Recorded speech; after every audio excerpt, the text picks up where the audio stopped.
dan menggugah nurani untuk menebar kepedulian.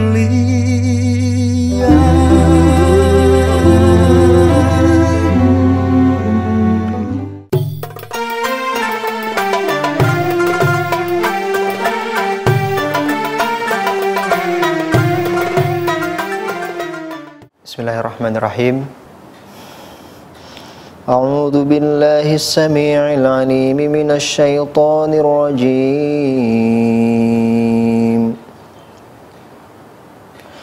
Lil fuqara'il muhajirin alladhina ukhriju min diyarihim wa amwalihim يبتغون فضلا من الله ورضوانا وينصرون الله ورسوله أولئك هم الصادقون والذين تبوأوا الدار والإيمان من قبلهم يحبون من هاجر إليهم ولا يجدون في صدورهم حاجة مما أوتوا ويؤثرون على أنفسهم ولو كان بهم خصاصة ومن يوق شح نفسه فأولئك هم المفلحون والذين جاءوا من بعدهم يقولون ربنا اغفر لنا ولإخواننا الذين سبقونا بالإيمان ولا تجعل في قلوبنا غلا للذين آمنوا ربنا إنك رؤوف رحيم. Shadaqallahul azim. Assalamualaikum warahmatullahi wabarakatuh. Pemirsa PKPU TV Inspirasi Umat, berjumpa dengan saya Ahmad Yani dalam program Wisata Qalbu episode 22. Kali ini insya Allah saya akan membawakan tema Buktikan imanmu dengan peduli saudaramu.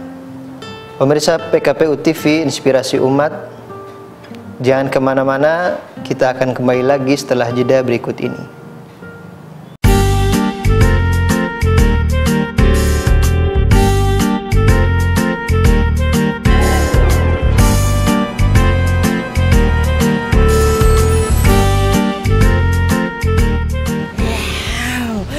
Tahan bos, tahan.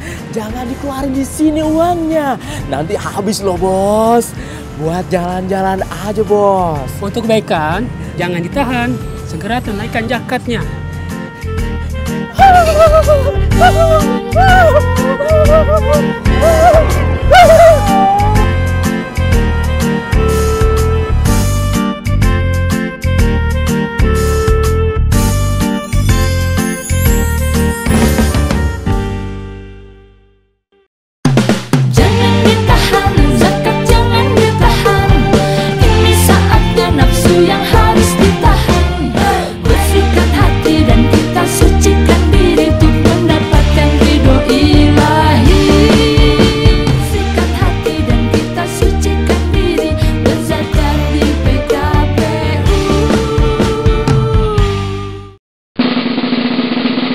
Jangan. Alhamdulillah sudah.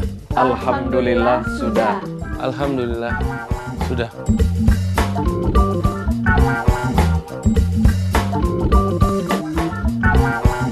Alhamdulillah sudah. Penghasilan yang Anda terima, tabungan, deposito yang Anda simpan, perhiasan, perniagaan, investasi adalah harta Anda yang harus dijakati. Harta yang kita miliki ada bagian untuk orang yang membutuhkan. Salurkan zakat Anda melalui lembaga terpercaya PKPU.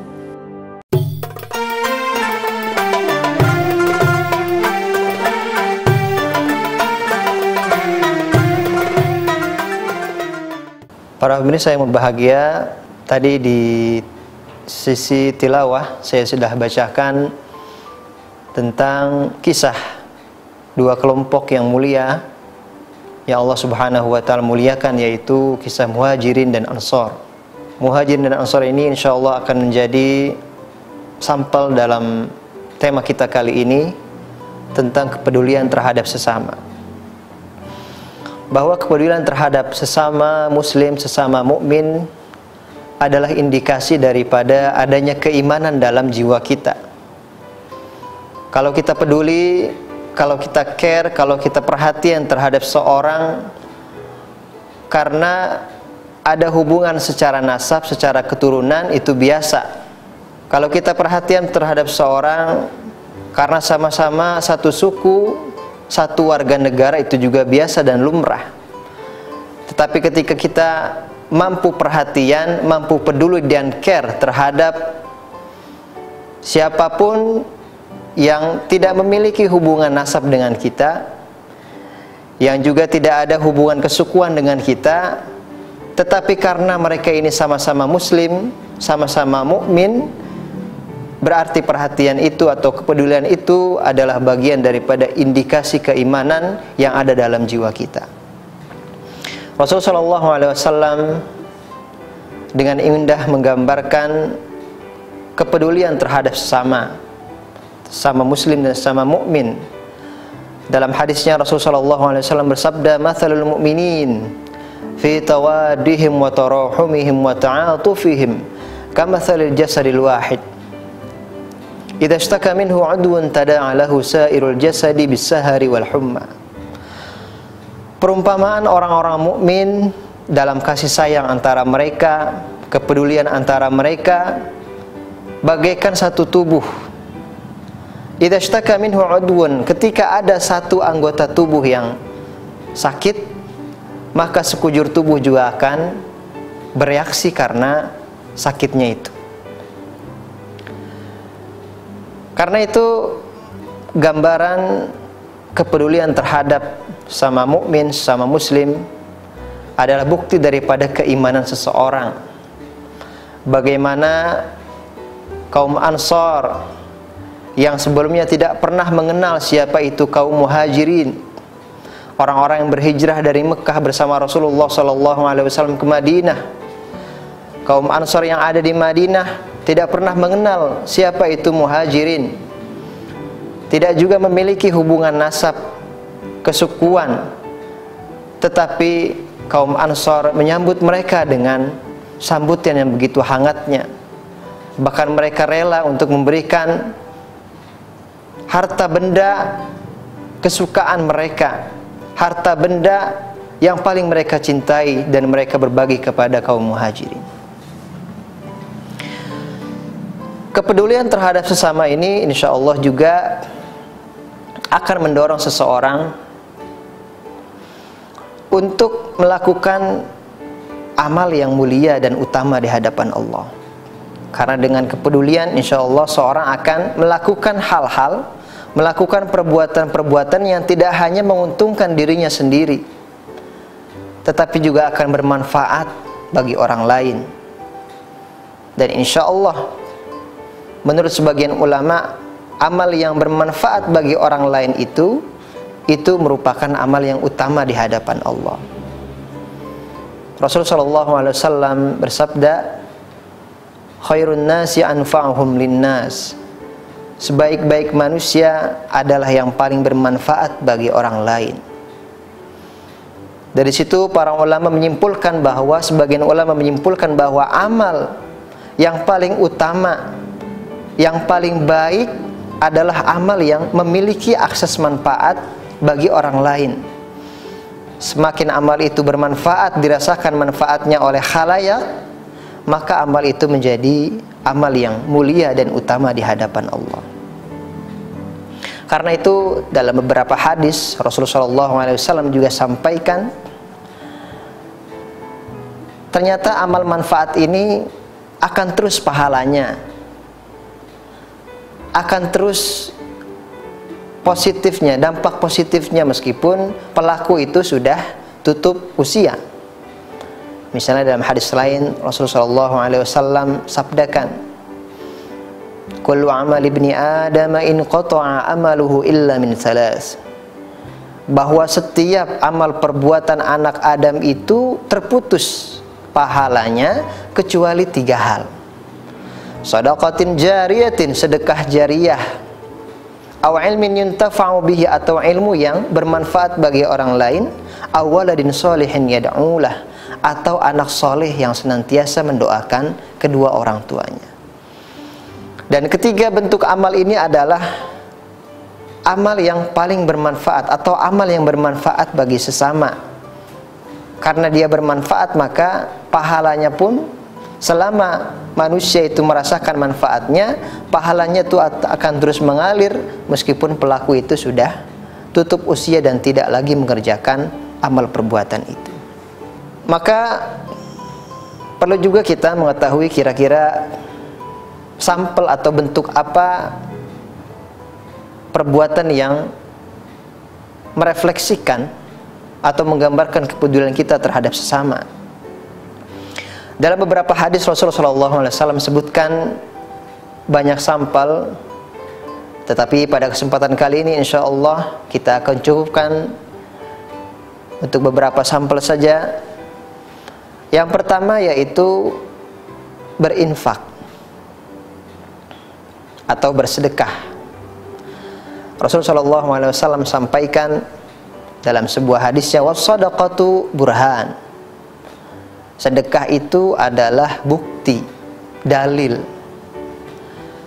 Kenapa sedekah itu dalil atau bukti? Maksudnya adalah sedekah adalah bukti atau dalil keimanan kita. Pemirsa PKPU TV Inspirasi Umat, jangan kemana-mana. Kita akan kembali lagi setelah jeda berikut ini. Madrasah abdi kentengna balalocor, bilikna barolong, upami belajar jadi keganggu. Ayeuna sumping bantuan, abdi sadaya ngiring ngabantos, ngabangun madrasah.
Pemirsa PKPU TV Inspirasi Umat, tadi kita sudah membicarakan tentang bahwa kepedulian terhadap sama muslim, sama mukmin adalah indikator atau bukti keimanan yang ada dalam jiwa kita.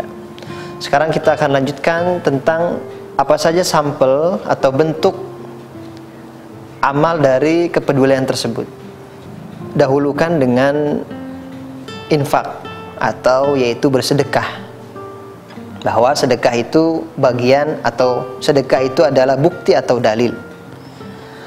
Maksudnya adalah bahwa sedekah itu adalah bukti keimanan kita.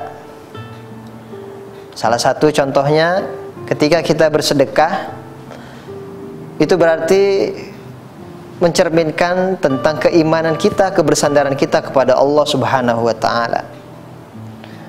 Mencerminkan bahwa kita tidak bersandar semata-mata karena harta, dengan harta. Kita tidak hanya bergantung dalam hidup ini kepada harta. Karena itu ketika kita bersedekah, kita merelakan itu, dan itu adalah bukti ketergantungan kita, keimanan kita kepada Allah Subhanahu wa taala. Rasulullah SAW juga sampaikan dan motivasi kita, mendorong kita untuk kita berinfak, bersedekah. Banyak hadis Rasul SAW, di antaranya yaitu hadis yang berbunyi, ma min yaumin yusbihu fihi ar-rajul illa wa malakani yanzilan, bahwa setiap pagi hari ada dua malaikat Allah Subhanahu wa taala yang turun ke bumi. Yaqulu ahaduhuma, satu di antara keduanya itu berdoa kepada Allah, Allahumma a'ti munfiqan khalafa, ya Allah, berikan ganti terhadap orang yang berinfak, berikan ganti terhadap orang yang bersedekah. Wa yaqulul akhar, malaikat satunya lagi berdoa kepada Allah, wa a'ti mumsikan talafa, ya Allah, turunkan kerugian terhadap orang yang enggan dan menghalangi untuk berinfak. Di hadis tadi, di sabda Rasulullah SAW tadi, kita menyimpulkan bahwa orang yang bersedekah, orang yang berinfak ini akan mendapat doa malaikat. Dan insya Allah doa malaikat ini makbul. Doa malaikat ini, ya kalau kita mau persentasekan mungkin 99,99% akan diterima Allah, akan diijabah oleh Allah. Kalau kita berdoa kepada Allah, Allahumma rizqna rizqan halalan thayyiban wasi'an mubarakan fi, ya Allah, turunkan rizki kepadaku, rizki yang halal, yang baik, yang banyak, yang berkah. Bisa jadi karena kita manusia, ya, tidak luput dari salah dan dosa. Karena faktor-faktor itu bisa jadi Allah Subhanahu wa taala tidak langsung dan tidak segera mengijabah atau mengabulkan doa kita. Tetapi ketika yang berdoa adalah malaikat, makhluk Allah Subhanahu wa taala yang tidak pernah, la ya'sunallaha ma amarahum, yang tidak pernah bermaksiat kepada Allah, itu insya Allah peluang Allah Subhanahu wa taala kabulkan doa malaikat bahwa ia memberikan ganti kepada kita atas infak yang kita berikan, insya Allah peluangnya akan besar. Dalam hadis tadi Rasulullah SAW gunakan kata-kata khalafan, maksudnya yaitu ganti, tidak dengan kata-kata as-sawab, misalnya pahala atau ganti di akhirat.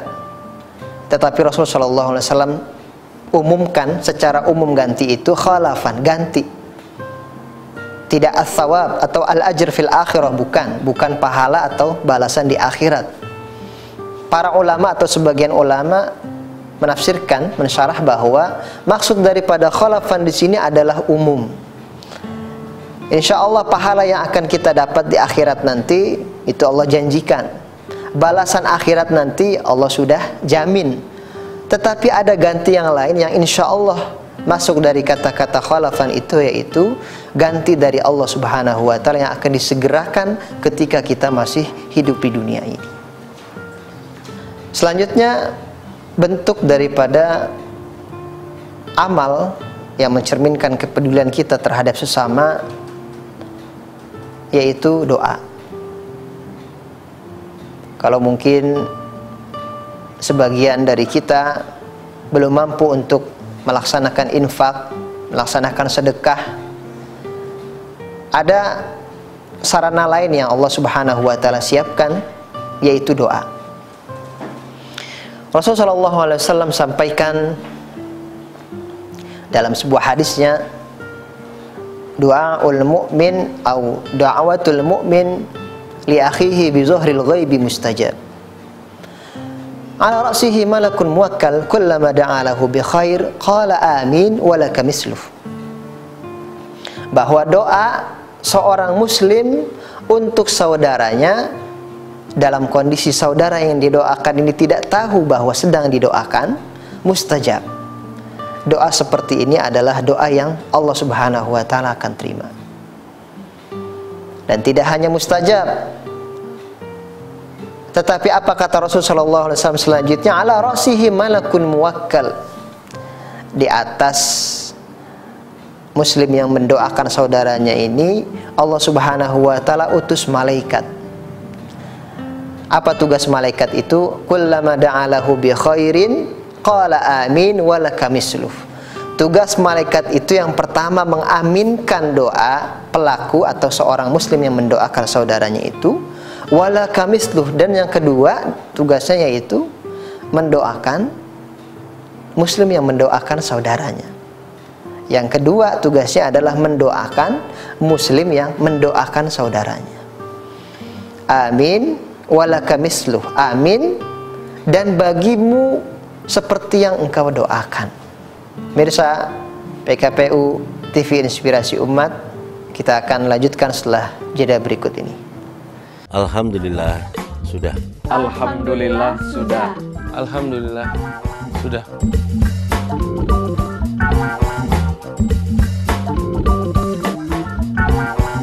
Alhamdulillah sudah. Penghasilan yang Anda terima, tabungan, deposito yang Anda simpan, perhiasan, perniagaan, investasi adalah harta Anda yang harus dijakati. Harta yang kita miliki ada bagian untuk orang yang membutuhkan. Salurkan zakat Anda melalui lembaga terpercaya PKPU.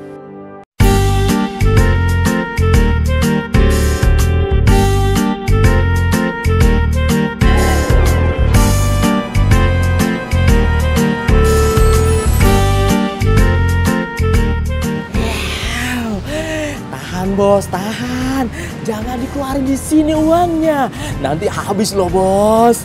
Buat jalan-jalan aja bos. Untuk kebaikan, jangan ditahan, segera tunaikan zakatnya.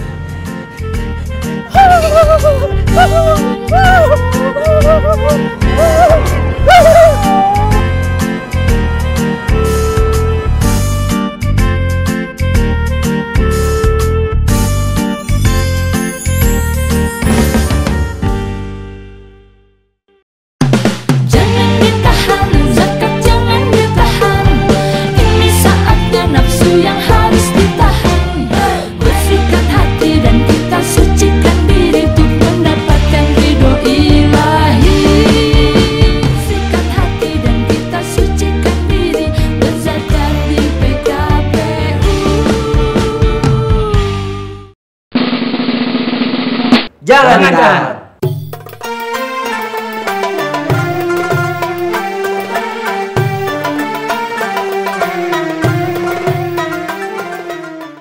Pemirsa PKPU TV Inspirasi Umat, tadi kita sudah membicarakan sampel atau bentuk daripada kepedulian kita terhadap sesama, yaitu sedekah atau infak, dan kita ulas sedikit tadi tentang doa, bahwa ketika seorang berdoa untuk saudaranya sesama muslim atau mukmin, maka ia akan mendapatkan keutamaan doa malaikat.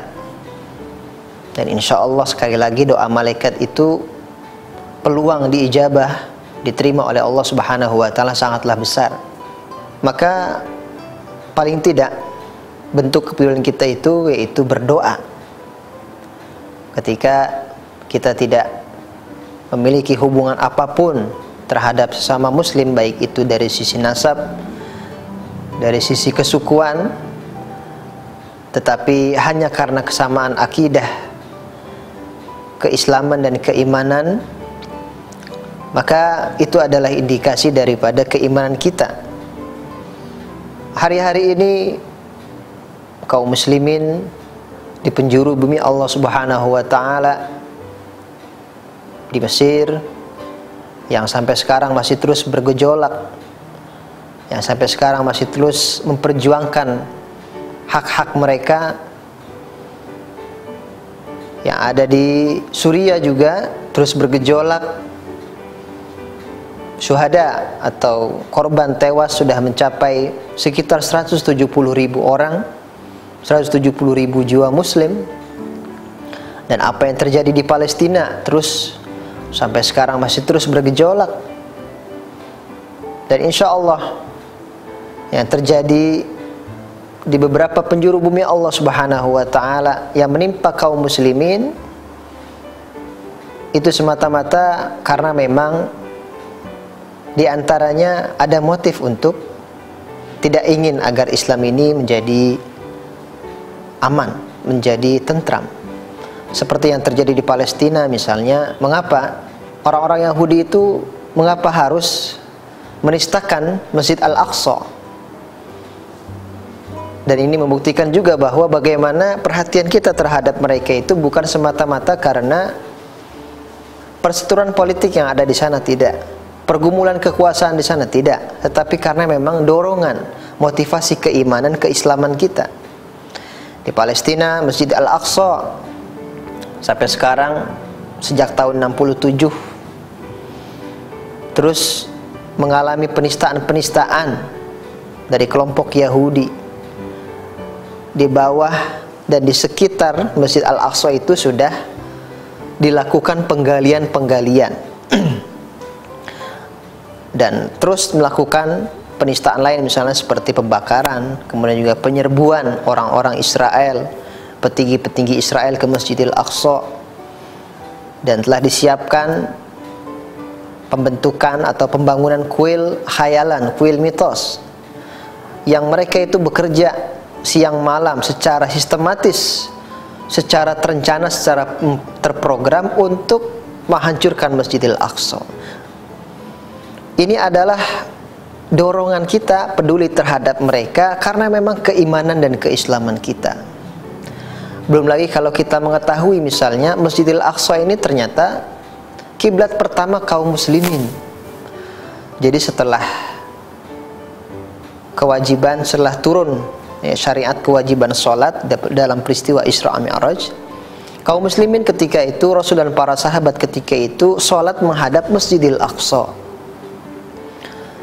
Sampai beberapa bulan turunlah ayat fawalli wajhaka syatrul masjidil haram, maka palingkan atau arahkan kiblatmu menuju Masjidil Haram. Dan di Madinah sekarang ada bukti sejarah namanya Masjid Qiblatain, Masjid dua kiblat, di mana kaum muslimin melaksanakan sholat satu waktu menghadap dua kiblat. Ini adalah sampel daripada sesuatu yang menggelitik kepedulian kita karena motif keislaman dan keimanan kita. Pemirsa yang berbahagia, itu adalah dua sampel. Yang pertama yaitu berinfak, bersedekah dalam bentuk donasi harta kita. Nah, yang bentuk yang kedua ini adalah bentuk yang paling minim, ya insya Allah paling tidak kita bisa tradisikan. Tapi kalau bisa untuk kita lakukan bentuk yang pertama yaitu infak, itu juga jauh lebih baik. Kita akan tutup dengan doa. Bismillahirrahmanirrahim. Alhamdulillahirabbil alamin. Hamdan yuafi ni'amahu yukafi mazidah. Ya Rabbana lakal hamdu kama yanbaghi li jalali wajhika wa 'azimi sultanik. Allahumma shalli ala sayyidina Muhammad wa ala ali sayyidina Muhammad. Allahumma ighfir lana wa li ikhwanina alladhina sabaquna bil iman wa la taj'al fi qulubina ghillan lil ladzina amanu rabbana innaka ra'ufur rahim. Allahumma ja'alna minal munfiqin, Allahumma ja'alna minad da'in li akhina li ikhwatina bi zahril ghaibi ya rabbal alamin. Allahumma ansur ikhwanana al-mustad'afina fi kulli makan. Allahumma ansur ikhwanana al-mustad'afina fi Palestin wa fi Misr wa fi Suriya ya arhamar rahimin. Sallallahu ala sayyidina Muhammadin nabiyil ummi wa ala alihi wa sahbihi wa sallam. Walhamdulillahi rabbil alamin. Pemirsa PKPU TV Inspirasi Umat, sekian pada episode Wisata Qalbu kali ini. Semoga tausiah kali ini memberikan manfaat bagi kita semua. Amin ya rabbal alamin. Terima kasih. Wassalamualaikum warahmatullahi wabarakatuh. Dan menggugah nurani untuk menebar kepedulian.